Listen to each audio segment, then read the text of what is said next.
કોંગ્રેસના નેતા હાર્દિક પટેલે રાજીનામું આપી દીધું છે। તો છેલ્લા ઘણા સમયથી તેમની નારાજગી ઉડીને આંખે વળગે તેવી હતી। ઘણી વખત તેઓ જતાવી ચૂક્યા છે કે તેઓ કોંગ્રેસ પક્ષથી નારાજ છે, ત્યારે હવે અંતે ગુજરાત કોંગ્રેસના નેતા હાર્દિક પટેલે રાજીનામું આપી દીધું છે। તમામ હોદ્દા પરથી રાજીનામું આપ્યું હોવાની વાત સામે આવી છે। કોંગ્રેસના કાર્યકારી અધ્યક્ષ પદેથી हार्दिक पटेले राजीनामું આપી દીધું છે। ઘણા સમયથી હાર્દિક પટેલ કોંગ્રેસ પક્ષથી નારાજ હોવાની વાતો સામે આવી હતી। પ્રજાના કામો કરવા છે, પરંતુ કોંગ્રેસમાં રહીને કામો નથી થઈ શકતા તેવી વાત પણ તેમના દ્વારા ઘણી વખત કહેવામાં આવી। ત્યારે હવે અંતે આજે હાર્દિક પટેલે કોંગ્રેસને રામ રામ કહી દીધા છે। તો ઘણા સમયથી તેઓ નારાજ હોવાની વાત સામે આવી હતી। તો તમામ હોદ્દાઓ પરથી તેમણે રાજીનામું આપ્યું। આ પહેલા જીએસટીવી દ્વારા સતત આ વાત કહેવામાં આવી હતી અને આ સમાચાર આપના સુધી પહોંચાડવામાં આવ્યા હતા કે ટૂંક સમયમાં હાર્દિક કોંગ્રેસને છોડશે અને ભાજપનું કેસરીઓ ધારણ કરશે। અને આજે જીએસટીવીના આ સમાચાર પર પણ મોહર। તો ઘણા સમયથી હાર્દિક પટેલ નારાજ હોવાની વાત સામે આવી હતી। હવે થોડા સમયમાં, થોડા દિવસોમાં હાર્દિક પટેલ કેસરીઓ ધારણ કરે તેવી પણ સંપૂર્ણ શક્યતાઓ સેવામાં આવી રહી છે। તો હાર્દિક પટેલ જે પ્રમાણે કોંગ્રેસ પર વાર કરતા રહ્યા, ત્યારે કોંગ્રેસ પણ હાર્દિક પટેલ પર પલટવાર કરતું રહ્યું હતું। નેતાઓ પણ સામે આવ્યા અને હાર્દિક પટેલ અને પક્ષ સાથે સંવાદ સાધવા માટે કહેવામાં આવતું હતું। ત્યારે આજે હવે હાર્દિક પટેલે કોંગ્રેસમાંથી રાજીનામું આપી દીધું છે। આ વિશે વધુ વાતચીત માટે સંવાદદાતા ઝલક અધ્યારુ આપણી સાથે સ્ટુડિયોમાંથી લાઈવ। ઝલક, સૌથી મોટા સમાચાર વિધાનસભાની ચૂંટણી માથે છે, ત્યારે છેલ્લા ઘણા સમયથી હાર્દિક પટેલ પક્ષથી નારાજ હોવાની વાત સામે આવી હતી અને હવે કોઈ પણ જે મનાવવાની વાતો હતી હાર્દિક પટેલને તે તો બાજુ પર રહી, પરંતુ હવે આજે તો તેમણે તેમના તમામ પદો પરથી રાજીનામું કે પછી એમ કહીએ નારાજીનામું આપી દીધું છે। શું વધુ અપડેટ મળી રહી છે? જી જુઈ, જે કોંગ્રેસ છે તે કોંગ્રેસને આજે એક મોટો ઝટકો લાગ્યો છે। જે હાર્દિક પટેલ જે છેલ્લા ઘણા સમયથી છે તે છે કોંગ્રેસ પક્ષથી નારાજ ચાલી રહ્યા હતા। રાહુલ ગાંધીને પણ તેની રજૂઆત કરવામાં આવી હતી। પોતાની જે નારાજગી છે તે નારાજગીને લઈને અનેક વાર રજૂઆત કરવામાં આવી। પોતાની જે નારાજગી છે તે સોશિયલ મીડિયાના માધ્યમથી હાર્દિક અનેક વખત રજૂઆત કરતો રહ્યો અને કેસરીઓ ધારણ કરશે તેવી પણ શક્યતા હતી। આખરે એ દિવસ આવી ગયો છે। જે હાર્દિક છે, હાર્દિક પટેલે જે કોંગ્રેસનો પંજા એટલે કે પંજાનો જે સાથ છે તે સાથ છોડી દીધો છે અને કોંગ્રેસને રામ રામ કહી દીધા છે। આગામી દિવસોમાં જે હાર્દિક છે તે હાર્દિક કેસરીઓ ધારણ કરે તેવી શક્યતા સેવાઈ રહી છે। જે નેતાઓ છે તે કોંગ્રેસના નેતાઓ જે હાર્દિક છે તે હાર્દિકને મનાવવા નારાજ થયા છે। હાર્દિકની નારાજગી એ હતી કે તેને મહત્વ આપવામાં આવતું ન હતું। તેને જે બેઠકો હોય કે અન્ય જે મહત્વની જે બેઠકો હોય તેમાં તેને સામેલ કરવામાં આવતો ન હતો, તેની ઉપેક્ષા કરવામાં આવતી હતી એવું તેને લાગી રહ્યું હતું અને આથી જ તેણે દિલ્હીમાં પણ આ પોતાની જે અવાજ તે અવાજ રજૂ કર્યો હતો। સોશિયલ મીડિયાના માધ્યમથી પણ તે પોતાની વ્યથા રજૂ કરતો હતો, પરંતુ આખરે જે હાર્દિક પટેલે છે તે હાર્દિક પટેલે આજે રાજીનામું આપી દીધું છે। જી જી ઝલક, જે પ્રમાણે કોંગ્રેસ તરફથી પણ હાર્દિક સાથે વાત કરવામાં આવી અને વાત કરવા કરતા પણ તેની પર પ્રહાર કરવામાં આવ્યા કે પક્ષ સાથે સંવાદ સાધવામાં આવે અને હાર્દિકે ડાયરેક્ટ મીડિયા પાસે ન જવું જોઈએ પરંતુ પક્ષ પાસે જવું જોઈએ અને સાથે જ એમ પણ કહ્યું હતું કે તેઓ નારાજ છે તો તેમની નારાજગીનું કારણ દર્શાવે અને સંવાદ સાધવાથી તમામ જે તકલીફો છે તેનો અંત આવી શકે છે। પરંતુ અંતે હવે રાજીનામું ધરી દેવામાં આવ્યું છે હાર્દિક પટેલ દ્વારા અને ટૂંક સમયમાં તેઓ ભાજપમાં સામેલ થશે। શું વિગતો છે તેને લઈ? ચોક્કસ, જે હાર્દિક છે તે હાર્દિક છેલ્લા ઘણા સમયથી છે તે નારાજ જોવા મળી રહ્યો હતો। તેને મનાવવાના પ્રયાસો થયા હોવાની રજૂઆત છે તે કોંગ્રેસના નેતાઓ કરી રહ્યા છે, પરંતુ જે હાર્દિક છે તે હાર્દિકને તે મનાવી શક્યા હોય તેમ લાગતું નથી અને આખરે જ તે હાર્દિક છે તે હાર્દિકે રાજીનામું આપી દીધું છે। હાર્દિકને ભાજપમાં જવાથી નુકસાન થશે, કોંગ્રેસમાં જવાથી નુકસાન થશે તેવી વાતો છે તે કોંગ્રેસના નેતાઓ કરતા આવ્યા હતા। કોંગ્રેસના કોંગ્રેસના નેતાઓએ તેને સમજાવવાનો પ્રયાસ કર્યો હતો. કાલે મનીષ દોશી કોંગ્રેસ પ્રવક્તા છે, તેઓએ પણ નિવેદન આપ્યું હતું કે જે હાર્દિક છે તે હાર્દિકને કોંગ્રેસ પક્ષે નાની ઉંમરમાં જ નાના ઓછા સમયમાં જ મોટું પદ આપ્યું છે, મહત્વ આપ્યું છે, ત્યારે હાર્દિકે યોગ્ય નિર્ણય કરવો જોઈએ. પક્ષ છોડો કે નહીં તેનો બુદ્ધિપૂર્વક નિર્ણય કરવો જોઈએ. પરંતુ જે કોંગ્રેસના નેતાઓ છે તે હાર્દિકને મનાવવામાં નિષ્ફળ ગયા છે અને આખરે છે હાર્દિકે છે તે રાજીનામું આપી દીધું છે અને આગામી દિવસોમાં છે તે કેસરીઓ ધારણ કરે તેવી શક્યતા સેવાઈ રહી છે. જી ઝલક, એક તરફ ભાજપમાં જવાની વાતો સામે આવી છે હાર્દિક પટેલની કે ટૂંક જ સમયમાં તેઓ કેસરીઓ ધારણ કરશે, પરંતુ આ તરફ ભાજપમાં પણ બે ફાટા પડેલા જોવા મળી રહ્યા છે. જે પ્રમાણે જીએસટીવીએ વાત દર્શાવી હતી થોડા સમય પહેલા જ કે હાર્દિક પટેલ જો ભાજપમાં સામેલ થાય તો પણ બે ફાટા છે. એક તેમના આવકારવા માટે તૈયાર છે તો બીજો છે જે પક્ષ જે ના પાડી રહ્યો છે કે હાર્દિક પટેલ ભાજપમાં ન જોઈએ. તો તેને લઈને શું સમીકરણો આપ જોઈ રહ્યા છો? જી ચોક્કસ, જ્યારે હાર્દિક પટેલ છે કોંગ્રેસમાં જોડાયો ત્યારે જે પાટીદારો છે તે પાટીદારોને લઈને તેને ફાયદો થયો હતો, હાર્દિકને આવકારવામાં આવ્યો હતો. પરંતુ જ્યારે હાર્દિકને એવું લાગી રહ્યું છે ક્યાંક ને ક્યાંક છે તેની ઉપેક્ષા કરવામાં આવી રહી છે, ત્યારે છે તે હાર્દિકે છે કોંગ્રેસને અલવિદા કહી દીધી છે. પરંતુ જે ભાજપ છે તે ભાજપમાં તે જોડાવા માંગે છે, પરંતુ એક પક્ષ છે ભાજપમાં બે ભાગલા જોવા મળી રહ્યા છે.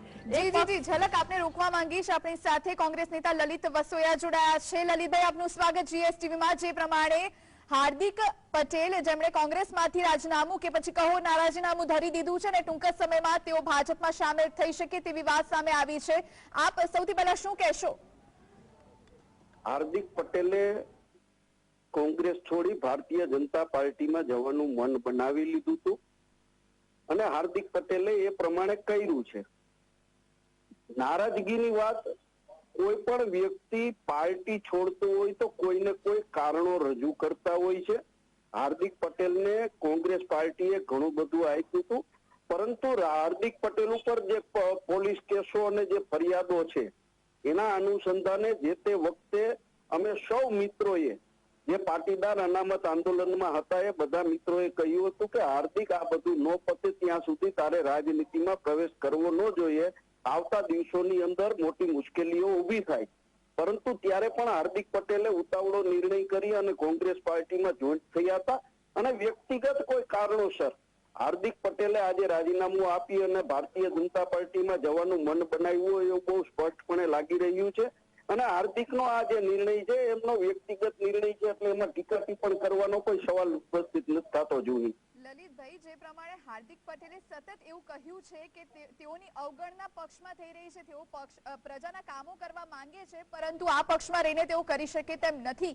આખરે તેમની જે રાષ્ટ્રીય કોંગ્રેસ તરફથી હોય કે પછી પ્રાદેશિક કોંગ્રેસ તરફથી હોય ક્યાંક ને ક્યાંક અવગણના થતી હોવાની વાત કેટલી સાચી છે આપના મતે? તો જુહી, બધું આપણે ઈચ્છીએ છીએ એવું આ દુનિયામાં આપણા પરિવારમાં પણ નથી થતું. જે પ્રમાણે પાર્ટીએ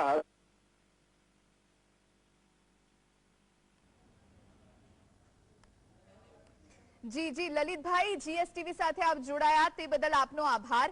તો જે પ્રમાણે સૌથી મોટા સમાચાર, એક તરફ વિધાનસભાની ચૂંટણી હવે ટૂંક સમયમાં, ત્યારે હવે હાર્દિક પટેલે કોંગ્રેસ પાર્ટીને રામ રામ કહ્યા છે અને જલ્દી જ તેઓ ભાજપમાં સામેલ થઈ શકે તેવી પણ વિગતો સામે આવી રહી છે. જીએસટીવીએ આ ચોટદાર અહેવાલ પહેલા જ પ્રસારિત કર્યો હતો અને તેઓ ટૂંક સમયમાં કોંગ્રેસ પાર્ટી છોડશે તે વાત જીએસટીવી દ્વારા કરવામાં આવી હતી. ત્યારે આજે હાર્દિક પટેલ તો યજ્ઞેશભાઈ દવે ભાજપમાંથી આપણી સાથે જોડાયા છે. યજ્ઞેશભાઈ, આપનું સ્વાગત જીએસટીવીમાં. જે પ્રમાણે હાર્દિક પટેલે કોંગ્રેસ પાર્ટીને રામ રામ કહ્યા છે અને ટૂંક સમયમાં ભાજપનો કેસરીઓ ધારણ કરે તેવી પણ શક્યતા, સૌથી પહેલા આપની પ્રતિક્રિયા? ભારતીય જનતા પાર્ટીમાં હાલ જોડાવાની એવી કોઈ સંકેત નથી ને જયારે સંકેત હશે તો અમે ચોક્કસ આપને જણાવી દઈશું. પરંતુ જ્યાં સુધી હાર્દિક પટેલનો પ્રશ્ન છે કે કોંગ્રેસનો પ્રશ્ન છે તો કોંગ્રેસે પોતે વિચારવું જોઈએ કે અમે કેમ તૂટી રહ્યા છીએ. દિગ્ગજ નેતાઓ કોંગ્રેસના જયારે કોંગ્રેસ છોડી રહ્યા હોય અને કોઈ નેતા ત્રણ મહિનાથી આજે સોશિયલ મીડિયાના તમામ માધ્યમથી જયારે પક્ષ તરફથી નારાજગી વ્યક્ત કરી રહ્યા હોય ત્યારે પક્ષના નેતાઓ એવું બોલતા હોય કે જેને જવું હોય જાય, અમને કોઈ પડી નથી. અને રાહુલ ગાંધી જેવા નેતાઓ બોલા માત્ર 25 જણા હશે અમે કોંગ્રેસ ચલાવી લઈશું. એટલે આ એક 135 વર્ષ જૂના પક્ષને શોભેવા નિવેદનોથી ઈચ્છા, પણ એમને નક્કી જ કર્યું છે કે અમારે કોંગ્રેસ વિખેરી નાખવી છે અને ગાંધીજીનું જે સ્વપ્ન હતું કે કોંગ્રેસ વિખેરી નાખવી જોઈએ એ સ્વપ્નને સાકાર કરવા માટે જો આજના રાહુલ ગાંધી જો તૈયાર હોય અને એ પ્રમાણે જો કાર્ય કરી રહ્યા હોય એવું મને સ્પષ્ટ દેખાઈ રહ્યું છે, કારણ કે ગુજરાત હોય કે અન્ય પ્રદેશો હોય કોંગ્રેસ કાયમ તૂટે છે અને કોંગ્રેસ દિશાવિહીન નેતૃત્વ છે, કોંગ્રેસનું નિર્ણાયક નેતૃત્વ નથી, કોઈ પણ અનિર્ણાયક નેતૃત્વ છે અને એની અંદર ક્યારેય કોઈ સિદ્ધાંતો નથી. એ સિદ્ધાંતવિહીન કોંગ્રેસની અંદરથી કોઈ જોડાવા પણ તૈયાર થતું નથી, ત્યારે કોઈ લોકો દિગ્ગજ નેતાઓ તૂટવા તૈયાર થાય છે. એટલે એ કોંગ્રેસે પોતે મનોમંથન કરવાની જરૂર છે. ભારતીય જનતા પાર્ટીનો પ્રશ્ન ઉપસ્થિત જ નથી થતો. જી ચોક્કસથી મનોમંથનની જરૂર. આપ જોડાય તે બદલ આપનો આભાર. આપણી સાથે કોંગ્રેસમાંથી ગીતાબેન પટેલ જોડાયા છે. આપનું સ્વાગત છે ગીતાબેન. જે પ્રમાણે હાર્દિકે કોંગ્રેસ પાર્ટી છોડી છે અને જલ્દી ભાજપમાં સામેલ થઈ શકે તેવા સમાચાર, આખરે એવા કયા મુદ્દા કે જ્યાં કોંગ્રેસ હાર્દિક પટેલને ન સાચવી શકી અને આખરે શું નારાજગી હશે આપના મતે? જો જુહી કેટલા એક મહિનાથી આ બધા મીડિયા અને સોશિયલ મીડિયાના માધ્યમથી હાર્દિક પટેલ સ્ટેટમેન્ટ આપી રહ્યા હતા. ખરેખર જો એમને કોંગ્રેસથી તકલીફ હોય તો કોંગ્રેસનું શીર્ષ નેતૃત્વને મળવું જોઈએ. દિલ્હીની અંદર હમણાં રાહુલ ગાંધી છે, સોનિયાજી છે.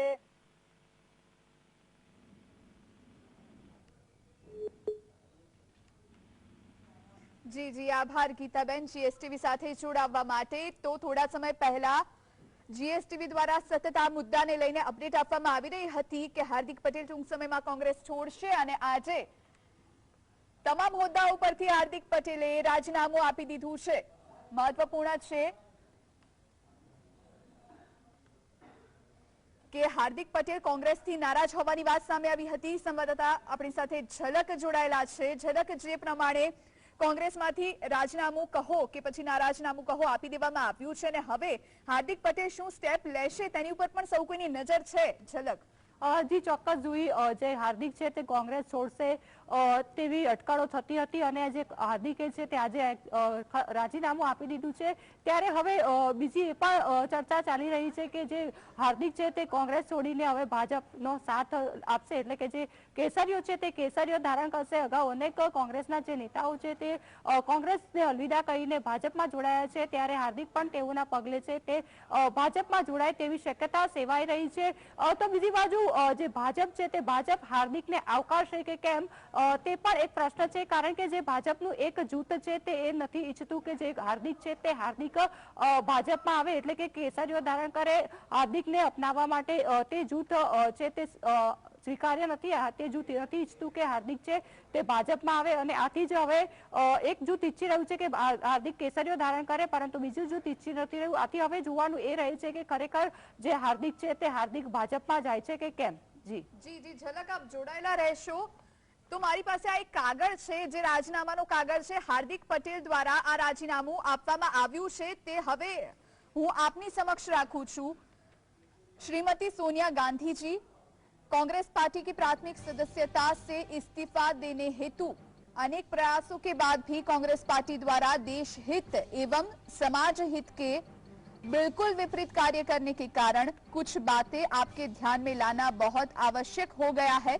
यह 21वीं सदी है, युवा देश है. देश के युवा एक सक्षम और मजबूत नेतृत्व चाहते हैं.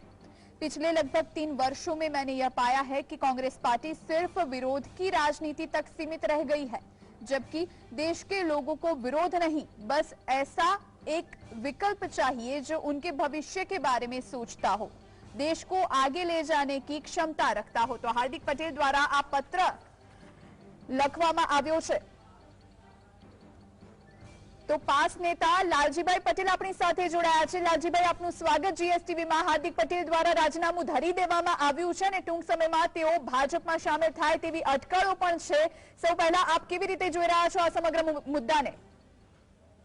જો હાર્દિકભાઈને કોંગ્રેસમાં ગયા તોય અમને કઈ વાંધો નથી અને કાલ ભાજપમાં જાય તોય અમને કઈ વાંધો નથી, પણ છેલ્લા 6 વર્ષથી અમારી જે માંગણી છે પાટીદાર સમાજની, જે અનામત માટે અમે લડ્યા હતા, પાટીદાર શહીદો માટે લડ્યા હતા, જે મુદ્દા હજી 6 વર્ષથી સરકાર પાસે બાકી છે, તો પહેલા તો એ સમાજ જોડે ક્લિયર કરવું જોઈએ.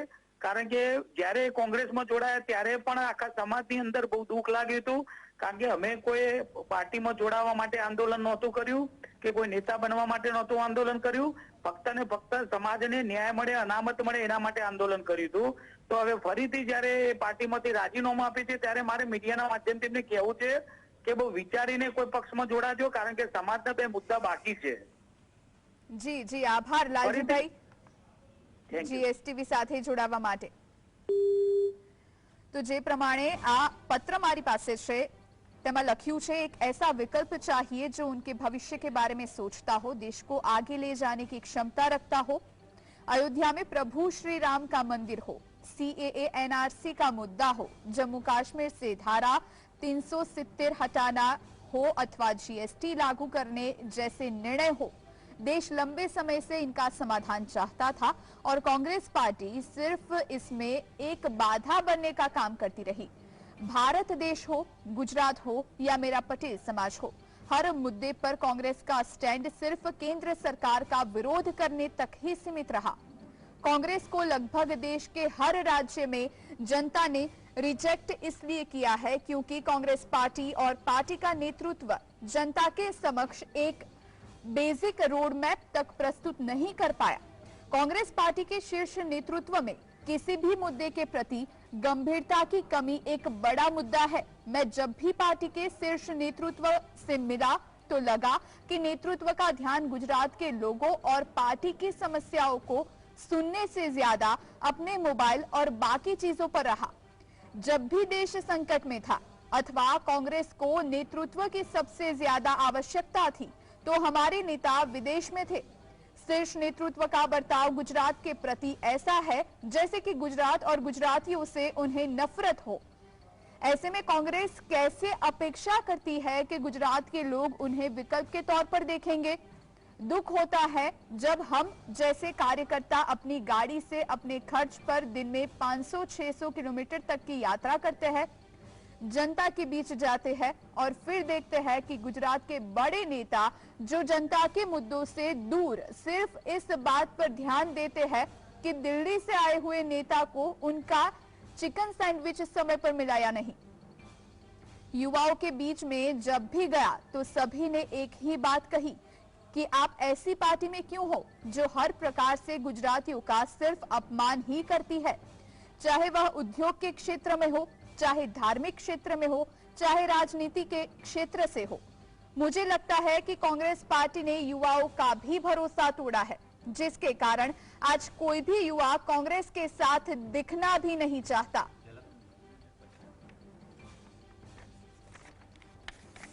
तो संवाददाता झलक अपनी साथे स्टूडियोथी लाइव उपस्थित। झलक, जे प्रमाणे आ पत्र लखवामां आव्यो छे ने संपूर्णपणे राष्ट्रीय जे कांग्रेस छे तेने लईने पण અહીં નારાજગી વ્યક્ત કરવામાં આવી છે। આ સમગ્ર પત્ર છે તેમાં ઘણા બધા મુદ્દાઓને ટાંકવામાં આવ્યા છે અને એવું સ્પષ્ટપણે કહેવામાં આવ્યું છે કે આજનો જે યુવા છે તે જ કોંગ્રેસની સાથે નથી, તો આગળ પ્રજાનું તો શું? જી ચોક્કસ જુઈ જે રીતે પત્ર લખીને જે છે હાર્દિકે નારાજગી વ્યક્ત કરી છે તે નારાજગી વ્યક્ત કરતા કહ્યું છે કે જે યુવાઓ છે તે યુવાઓ કોંગ્રેસની સાથે નથી। જ્યારે પણ જે મહત્વની જે મુદ્દાઓ હોય એનઆરસી હોય કે અન્ય કોઈ જે મુદ્દા હોય ત્યારે જે કોંગ્રેસ છે તે કોંગ્રેસ સતત વિરોધ કરતું આવ્યું છે। જે ગુજરાતનું જે રાજકારણ છે, ગુજરાત જે કોંગ્રેસ છે તે ગુજરાતમાં જે કોંગ્રેસના જે શીર્ષ નેતૃત્વ છે તેઓ છે તે ગુજરાતના રાજકારણમાં સહેજ પણ રસ દાખવી નથી રહ્યા તેવી નારાજગી પણ છે તે હાર્દિક પટેલે વ્યક્ત કરી છે। નેતાઓ ખાલી છે તે માત્ર અહીંયા આવન જાવન કરતા હોય છે, પરંતુ જે રીતે તેમની જવાબદારી છે કોંગ્રેસના જે પ્રદેશ માળખાને છે તે સાચવવામાં તેઓ નિષ્ફળ ગયા છે। યુવાઓના પ્રશ્નને છે તે કોંગ્રેસ છે તે વાચા આપવામાં નિષ્ફળ ગઈ છે। ક્યાંક ને ક્યાંક જે હાર્દિક પટેલે છે તે અંગે પણ નારાજગી વ્યક્ત કરી છે। તેની જે ફરિયાદ છે તે ફરિયાદનો ઉકેલ પણ છે તે શીર્ષ નેતૃત્વ લાવવામાં નિષ્ફળ ગઈ છે। આ બધી બાબતોને જે ધ્યાનમાં રાખીને છે હાર્દિકે આજે રાજીનામું આપી દીધું છે અને આગામી દિવસોમાં છે તે કોંગ્રેસ છોડી આગામી દિવસોમાં છે તે કેસરીઓ ધારણ કરે તેવી શક્યતા સેવાઈ રહી છે। જી જી જી झलक, आप जोड़ाયેલા રહેશો। આ જ મુદ્દે આગળ પણ જીએસટીવી દ્વારા પળે પળની અપડેટ આપના સુધી પહોંચાડીશું।